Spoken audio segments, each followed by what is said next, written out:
Real estate is about freedom, choice freedom, time freedom, and money freedom, and the impact you can make with that freedom. But it doesn't come without cost. Your freedom takes work. That's why Neil Timmins brings together the tools you need to build your real estate legacy, from tips and tricks to interviews with industry titans. It's all here in one place. Real Grit. Let's get to it. Hey, everybody, welcome to Real Grit. I'm Neil Timmins. Hey, I've got David Phelps here with me. He's a former practicing dentist who transitioned into real estate to really live the life of his dreams and help impact others in a huge way. So I'm excited to jump into his story and his background because it's certainly unique. David, how are you? Neil, I'm doing great. Thanks for having me on. I appreciate your time and coming on. You've got one of the more interesting stories and backgrounds as it relates to who you help and how you help. But tell me, sir, former practicing dentist, how in the world did you even stumble into the world of real estate? Well, actually, Neil, I was in real estate before I became a dentist. Okay. So that's a twist in itself. Most people would say, well, why would you do that? Why would you go from real estate into dentistry and then back out again? And that's really what the story's about. But yeah, when I was in college, was doing my studies to get into dental school, which involved a lot of science courses, chemistry and biology and physics and physiology. But I still had this penchant inside about wanting to be a good steward of money that someday I would have. Back then I had student loan debts like most everybody else. So, yeah, right. So I was reading books about investing money and found books on stock market and mutual funds. It just kind of came out at that time. And that was kind of the big talk. There's books on mutual funds. Yeah. And I found a few books on real estate. And one of them is a classic. Now, this is way before Kiyosaki's Rich Dad, Poor Dad, which has kind of become its own moniker today. But this was before then. And so there's a book entitled How I Took $1,000 and Turned It into $5 million in Real Estate. That's a classic by William Nickerson. Okay. Yeah. And so again, I'm reading and comparing and contrasting between, kind of stock market, financial market, and this tangible asset, real estate. And real estate just made a lot more sense. So just to shorten the story, I convinced my dad to invest in me, be my capital partner, to buy our first investment property. This is back in 1980, when I started dental school in Dallas, Texas, and that's what started my venture forward. So yeah, I managed that property. I learned boots on the ground, how to deal with tenants. But here's the big lesson, Neil, is I waited tables all through college and dental school to help offset some of the costs, which was a great job for a kid in school. And when I tallied up, what I made per hour, which is probably about $15 per hour with tips back in the day, which is pretty darn good. But I looked at the capital gain profit my dad and I split after 4 years of owning this property. I took about $25,000. That was my split. And I compared that to the hours I put in at the restaurant. It was a 10X. It was a 10X of my time in this asset. And that's what turned me on and said, I thought, there is something here. I'm never going to let this go. And so the story goes on from there, but that's how I got into real estate. Then went to dental school because that's where my marching orders were. I couldn't turn that back, but I did both in tandem for a number of years. Yeah. How did you even get turned on to dentistry? Is there somebody in the family? Well, nobody, particularly a dentist. My father was a physician. I always thought I would follow those steps, but I became kind of enamored with my orthodontist and realized that he had very nice hours, like 9 to 4, wore a golf shirt, really great guy. I thought, my dad's gone half the time. He's doing surgery, gotten on call. I thought, okay, I think I could be a dentist. And so that's kind of how I went that route. It's certainly a unique practice. My best friend's wife is a dentist, so I've been, have an understanding of that really from a business perspective standpoint. It's certainly an interesting business. Tell me, how long were you in? Did you practice dentistry then? Right about 20 years. Yeah, right about 20 years I was in practice. Okay. All right. And so you worked real estate in tandem. What types of things did you invest in? I started with the basics, bread and butter. I stayed with single family houses. A little bit later, I got involved in financing and I learned to create notes. And then I got into mobile homes on lots, and I actually bought a mobile home park. This was 30 some years ago. So that was my foray, but bread and butter was where I started for sure. Yeah. We're really into the houses. Yeah. Well, so bring me, I'm going to talk a little about the 80s because that's where you were started. And then there's a significant amount of comparison being taken place right now. And I see the book over your shoulder, Inflation. Talk to me about the 80s. What were that like? How does that compare to today? And then I want to bring it back to real estate industry and who what kind of things you do today. Well, there are a lot of correlations to what's going today as to what was happening back in the 70s and 80s. Yeah. Yet, Neil, I didn't have a clue. I mean, I'm sure. 22 years old and coming out of school, and we didn't have Facebook. We didn't have talk radio, none of that stuff. So I was kind of clueless. I didn't know if the economy was good, bad, or otherwise. I just came out of the gates and go, let's do this thing, right? Which I think that there's something about that. Just saying, quit trying to find excuses why something won't work. I think that's too many times we do that because we get too smart for ourselves and that's right. And analytical. So 1980, the inflation rate, early part of the year when this house was purchased, my dad and I, 14.8%. Yep, that's the inflation rate. Volcker had been brought in by Carter and then kept on by Reagan with a really strong mandate to beat back inflation, which was, was causing a lot of issues, which we're seeing today. Right. And so Volcker took the federal funds rate up to a high of 20%, 20%. And people today are like freaking out because we've gone up, 75 basis points. It's like, oh boy, here we go. But yes, the point is, yes, in high inflation and with high interest rates, I think our mortgage rate on that house, the financing we got was 13.5%. Mm-hmm. But you know what? That means the value of the property relative to those interest rates made sense. And I couldn't do 13.5% on current values today. No way. But we're going to see things start to shift. And this is what people have to understand is when we go through some market dynamics, we top out in the market and we start going through a correction, which I believe we're definitely heading into. There's going to be dynamic changes, and you have to be able to shift and move with those. Understand that the model that got you to where you are today may not be the model going forward, at least for a while. You may have to shift and figure out how to deviate and pivot, which is part of the game. Yep, you're absolutely right. It's pivoting and understanding that you said it, right? Classic book, Who Moved My Cheese, right? Yeah. It's just not always there. Things are shifting and shaping in a different fashion. But in an inflationary environment, real estate, real property is a pretty good place to be if you're doing it correctly, smartly, and plan. You've got a plan in action there. Oh, absolutely.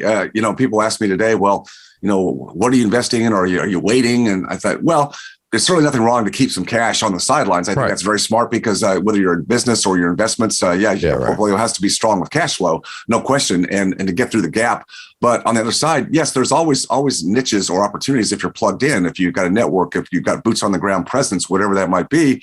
There's always going to be opportunities to be involved. You just have to look at those with a little bit more discernment and not play the game that unfortunately a lot of novices do. And that is there's always a greater fool who will pay a higher price. And that game's, running out in all the markets right now. Yeah, I couldn't agree with you more. So let's fast forward past the 80s. You've gone through, you're at the tail end of dentistry, tail end of 20 years, and then you transition into real estate full time. Yeah, it was a transition. It was more of a push. And that has to do with my family. So I'll give you a little bit of a personal story. I have one daughter who, when she was 2.5 years old, was diagnosed with high-risk leukemia, which was a very hard road to hoe. In fact, the marriage to her mother failed. That's something I regrets, but it was no fault. So we didn't make it through the marriage. Jennifer survived that. Then she had epileptic seizures for a number of years. And at age 12, she was diagnosed with end-stage liver failure. Too much chemo, too much epileptic seizures just destroyed her liver at a very early age. And so she's on the liver transplant list. She was fortunate that another family offered the organs of their daughter they lost in a tragic automobile accident. And my daughter, Jen, got the liver and really saved her life. I mean, there's no substitute. You can't go on dialysis like you can for kidneys and prolong it. You either get the liver or you don't, and you don't survive. So it was when she was in the hospital recovering from that very long procedure to replace a liver that I really had time to think. Most of the time, as most entrepreneurs, I'm going. I'm doing dentistry. I'm doing real estate. I'm trying to be this, provide all the security and financial fortress for the family, which is, a big part of what we do. But at the same time, we're not sucked away, but being torn between, do I still go hard on the finances or do I need to be with my daughter? And of course, that's kind of an easy decision to make. Right. It's like, some way I'm going to figure out how to do this. So I just decided then and there that I was going to let dentistry go, at least for a time. I didn't know whether I'd go back to it, but fortunately I had enough real estate that provided enough cash flow that I could take my foot off the pedal. So I sold the practice very quickly after that and just gave myself some freedom for a period of time to allow myself to not be harangued between, do I spend time with the daughter or am I in the practice, and all the issues that go with business. And it was during that period of time, kind of a new motion, new organic opportunities came to be. It's nothing I pursued. I wasn't pursuing anything at the time. It was just life happened. Life happened. But I think that's kind of another lesson is a lot of people feel like they get stuck. They feel like they're stuck in a kind of a rut. Maybe they've certainly accomplished a lot in their career or a business or whatever it might be, but they feel like, well, there's got to be more. And it's like, but how do I find more? Well, you don't find more if you just keep doing the same thing, keep on that treadmill. And so this gave me this pause to reflect, and it really opened up doors where other people, other colleagues in dentistry and medicine who knew me, they didn't ask, why I left dentistry, because my daughter's situation, well, I certainly understand that, David, but the question was, well, really, how could you do that? You're only in your 40s. Right. Most of us are thinking we need to keep doing this till we're at least in our 60s, because that's kind of the normal retirement age. Sometime in your 60s, you're supposed to be able to retire. And, how could you pull that off? And when I, revealed to them that I had been building real estate investments on the side over those years, the next question is, well, can you show me how to do that, or how I can do that, right? And initially, I thought, well, I could tell you how I did it when I had more time than money back when I was in my 20s and 30s. But these people were in their 40s and 50s, right? And I said, well, it's not the same. You've got a family, you've got a business where your time is more valuable there than what I was doing back then. Why don't you just piggyback on some of my deals? Because I had deal flow. I've been doing it for a number of years, and that's where it started, with just a handful of call them private capital investors who put money into deals, and it just took off from there. The next step was other people were saying, well, hey, can you help me too? And I'm thinking, well, wait a minute. Do I really want to build this kind of business where I'm now going out and building lead generation to find, typically these were single family houses. Wasn't into commercial or syndications. That really wasn't going to be my game, Neil. So it started where I thought, well, I could bring other people I know. And this is a big thing I talk about to people all the time. It's what you know so well is relationship capital is the key to everything. I mean, it's not what you know, really, it's who you know. Every one of us can bring something to the table. We can be some part of solving some problem, but we don't have to solve it all. If you know the right people, you know how to put things together. And so I brought people that I knew that had been in the business who could bring investment opportunities. And then I was the translator. I'm the connector. I'm showing them how to put deals together on a basis. And that just took off, became what today is Freedom Founders, which is a community that I facilitate to help kind of high net worth, high income people build alternative investments and wealth, cash flow outside of their primary business engine. It's amazing that and I think it's from the audience's standpoint, it's something to take away, and certainly I've experienced in my own life, not to the degree in which you have, is that when there are dark times, there's lessons to be learned. And sometimes it requires a pause and a quiet and a calm and just to think. It's a hard thing for us to do because we're so geared to fix problems. I mean, I have the same conversation. I get beat back, many times by my wife who wants to tell me something right. It's like, well, let me fix it. Here, let me come and fix it. And it's no, I just want you to listen. Yeah, exactly. You and I are going, well, wait, it's right there. I can see it right now. No, don't tell me. Don't tell me the answer. And see, we've got to have something. So I would say, to your point, when you feel like you get kicked in the teeth and pushed off, your game, and it feels bad. It feels really bad. If people are listening right now and going through stuff like that, I get it. I mean, it sucks to feel like you're in that hole, and you feel like, how did I get here? How am I ever going to get out? How can I even live with myself? And how can I even be around my friends because I'm going to look like a loser? And I was telling you, stop thinking that way. Everybody, I don't care who. Everybody. Has gone through tough times. Read enough autobiographies, and you'll find that everybody's gone through those times. So, number one, get over that, because the next steps to really a greater purpose in life, I believe, is going through these iterations. And that's what gives you the opportunity to change horses even a little bit, from the model you've been on, which again, maybe it's been fine to a point. There's greater opportunities in store for everybody if you allow those life changes to force you to make some pivots. And they oftentimes catapult you forward.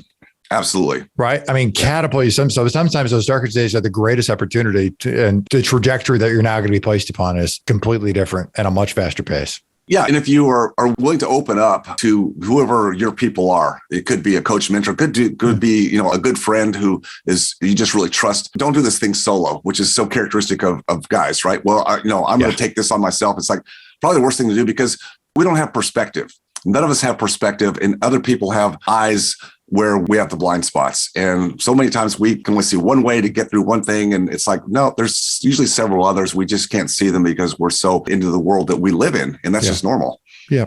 Knowing what you now know about real estate and success that you found in real estate, what would you have done differently from the beginning? I think I probably would have gotten involved with more mentors early on. I certainly spent a lot of time studying, but I think mentorship, even call it apprenticeship. I tell young people today, Neil, that if you want to learn something, I'm not against school, but formal education is only a piece. It's real world experience. And so find somebody, business or real estate or whatever you're trying to figure out, and be willing to go work with them, for them, do whatever they want you to do, and don't worry about the money.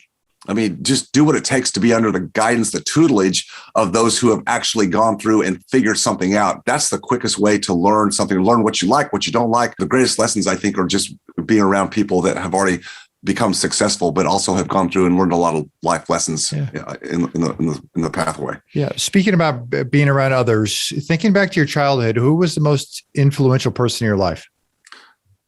Well, I'd have to say my dad. Yeah, fortunately, it was my dad. Great role model for me. No one's ever perfect, but I would say the characteristic that he brought out for me more than anything was that he actually took a genuine interest in people, kind of like Dale Carnegie would say. If you want to build friends and influence people, you've got to show a genuine interest in them. And my dad is a busy surgeon. I had the opportunity to tag along with him as a young boy, sometimes to the hospital when he was doing his rounds to see the patients. And I remember this day that he always acknowledged all the other people in the hospital. I don't care if it was the custodian or the assistant nurse who, is typically not very high on the totem pole, or the lady who worked the lunch line. He always made eye contact and took time to say something nice or something interesting. And I thought, you know what, you don't have to do that, but he did. And that told me a lot about how we all need to, again, take pause and be grateful for what we have and not be in such a hurry to get to the next deal or the next thing and be dismissive of other people who are there actually serving us in many different ways. Yeah. Yeah. I'm curious about you personally. What habit do you possess that you just couldn't live without? Contributes largely to your success? I'd say, Neil, it's curiosity. I'm always curious about how things work, how people think. I think that's, again, how I got involved in real estate when I was, still in school. I'm reading books outside of my focused study. I'm just always, you can't see, but I've got a library here of books on both sides. I mean, it's, I'm full. And so I love to read and be around other people who are thought-provoking. So I think curiosity would be it. Yeah. Let's do this. I want to move on to my final segment, what I call 4 for Impact. What's your favorite quote? It's from Jim Rohn. You become the average of the 5 people you spend the most time with. Yeah. Yeah.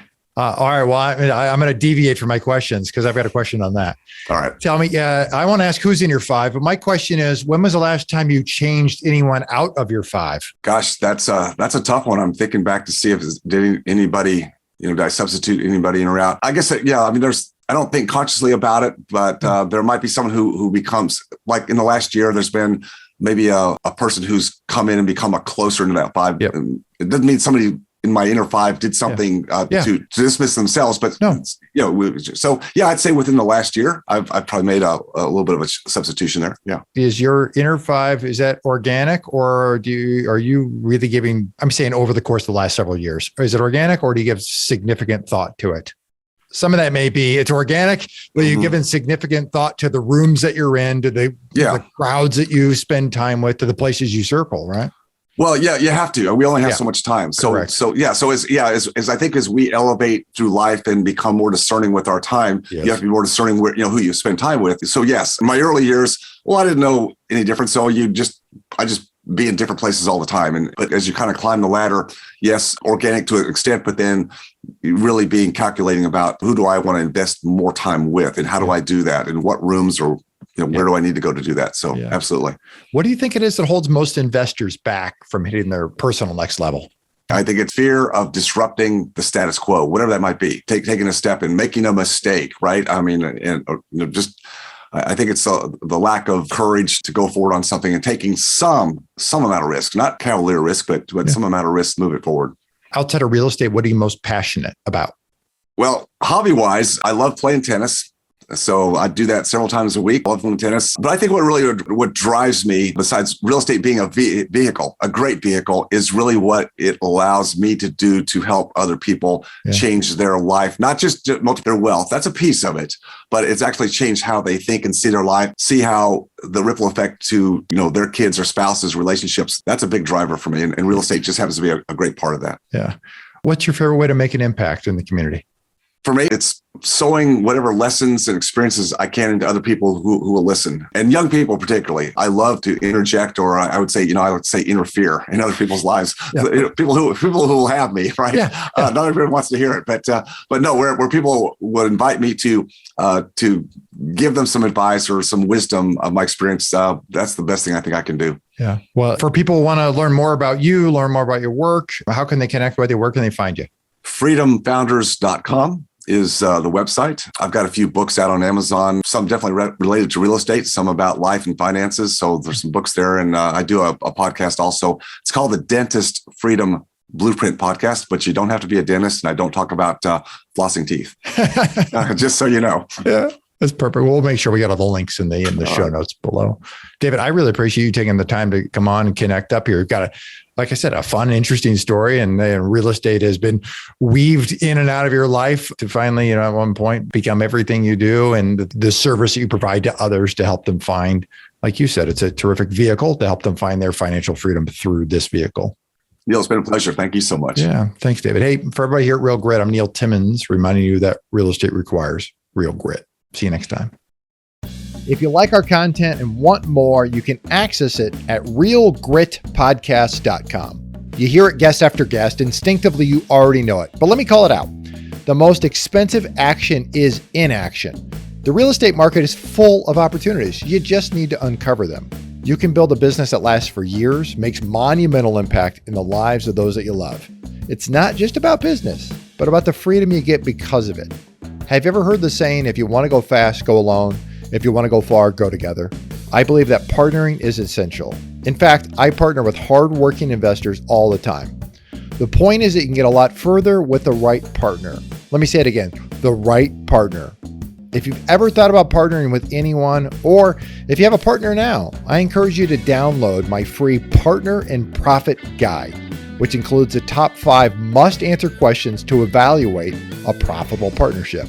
You can find it at www.legacyimpactpartners.com. I'll see you in the next episode.